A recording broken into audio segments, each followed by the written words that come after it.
You know that feeling. The task is right in front of you. It could change your life, your grades, your career, your future.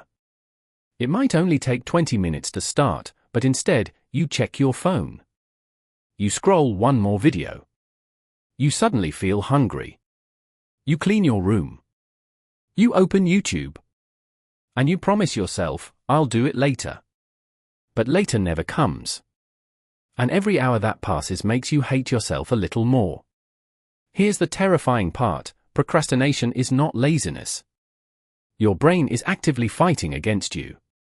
And if you don't understand why, you may spend your entire life trapped in a cycle of guilt, stress, and wasted potential.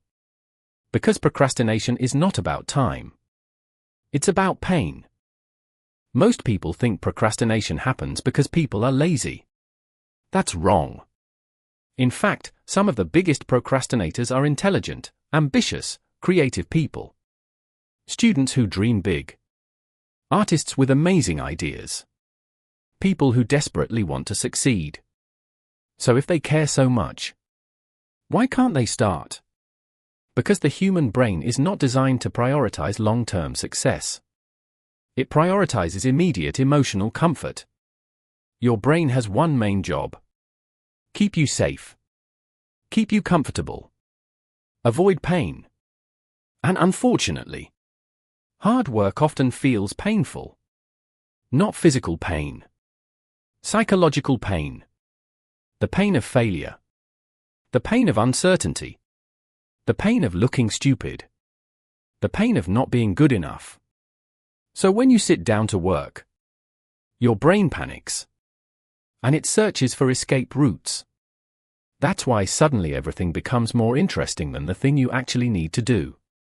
Your brain isn't asking, what's important? It's asking, what feels better right now? And social media is the perfect escape. Infinite entertainment. Zero effort. Instant dopamine.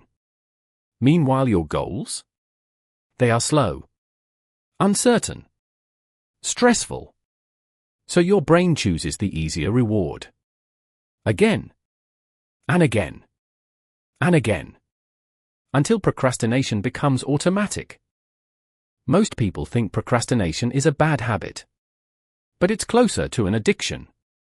Because every time you avoid a difficult task, you feel temporary relief. And relief is rewarding.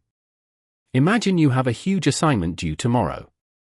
The moment you decide not to do it right now, you instantly feel lighter. That feeling teaches your brain something dangerous. Avoiding stress feels good. So your brain remembers it. Next time stress appears, you escape again. This creates a loop. Stress avoidance relief repeat. Over time, your brain becomes trained to run away from discomfort automatically. That's why even tiny tasks start feeling impossible. Replying to an email. Making a phone call. Starting a workout. Opening a document. Your brain has connected discomfort with danger. So instead of acting, you freeze. And the longer you wait, the scarier the task becomes. That's why procrastination feels like quicksand. The more you struggle, the deeper you sink. People love saying, just be motivated. But motivation is unreliable. If humans only acted when motivated, nothing important would ever happen. The truth is, motivation usually comes after action, not before it. Your brain wants certainty before effort. But life doesn't work like that. Writers don't feel inspired every day. Athletes don't feel excited every morning. Successful people are not magical creatures with unlimited discipline. They simply learn something most people never understand. Action creates momentum. Not the other way around. Because once you start, your brain slowly stops resisting. The hardest part is almost never the work itself. It's beginning. That's why a 5-minute task can haunt you for 5 weeks. Not because it's hard. Because your brain turned it into a monster. Sometimes procrastination is deeper than distraction. Sometimes it's fear. Fear of failing. Fear of judgment. Fear that you might try your hardest and still not be enough. So your brain creates a strange defense mechanism. If you never fully try, you never fully fail. Think about that.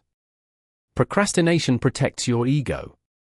Because if you wait until the last second, you can always tell yourself, I could have done better if I had more time.